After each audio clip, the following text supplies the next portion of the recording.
नमस्कार शेतकरी मित्रांनो, या प्लॉटमध्ये आपण काल ब्रश कटरच्या साहाय्यानं तणांचं व्यवस्थापन करून घेतलेलं आहे. तर एका मित्रानं असंही कमेंट केली होती की बा आपल्याला राऊंडअपनं किंवा यानं तण नियंत्रण करता येतं, ही मशीन जे हाणायला हार्ड जाते. त्यांचंही बरोबर आहे, परंतु आमच्या भागामध्ये पाऊस खूप कमी आहे आणि त्यानुसार जसं की आता 20 दिवसाचा जो गॅप आहे,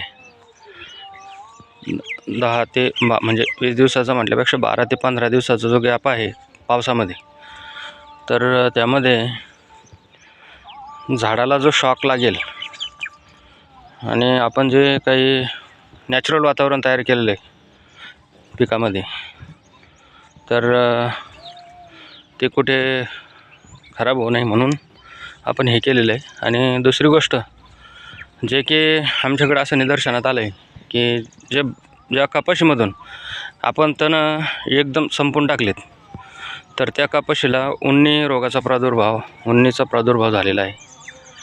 आणि आपण पहिल्यांदा याच्यामध्ये राऊंडअप फवारणी केली होती, त्यावेळेसही आपल्याला तसं काही थोड्याफार प्रमाणामध्ये ते जाणवायला लागलं होतं. त्यावर आपण उपाययोजना केल्या, पण मग आहे आणखी 10 ते 12 दिवस. तर त्या 12 दिवसासाठी आपण मग हे असं केलेलं आहे. आणि याच्यानंतर आपण ज्यावेळेस पाऊस पडणार त्यावेळेस परत यावर राऊंडअप फवारून घेऊ. तर असं आहे. आणि या कपाशीचा विशेष म्हणजे बघून घ्या, ह्या कपाशीवर पण आपण मित्रांनो एकच फवारणी केलेली आहे. तर जमीन पैलवान असेल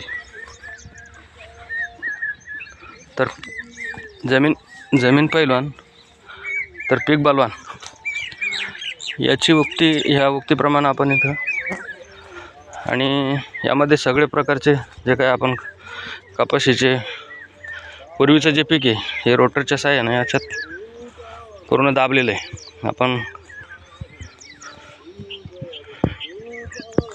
हे जवळपास 3 ते 4 वर्षापासून करतोय. 3 ते 4 वर्षापासून आपण बेड पाडतोय फक्त. तसंही आपण कपाशी कधीच उपटून बाहेर काढलेली नाही.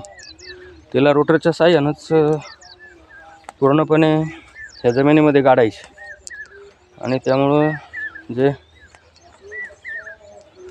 सेंद्रिय पदार्थ आहे तो जमिनीला भरपूर प्रमाणात भेटला.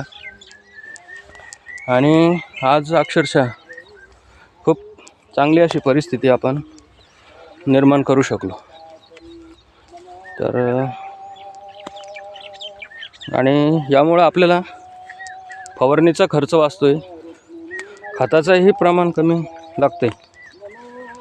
आणि हे जर असेल तर मग साहजिकच आपलं उत्पन्न हे वाढणार आणि उत्पादन खर्च कमी होणार. ओके.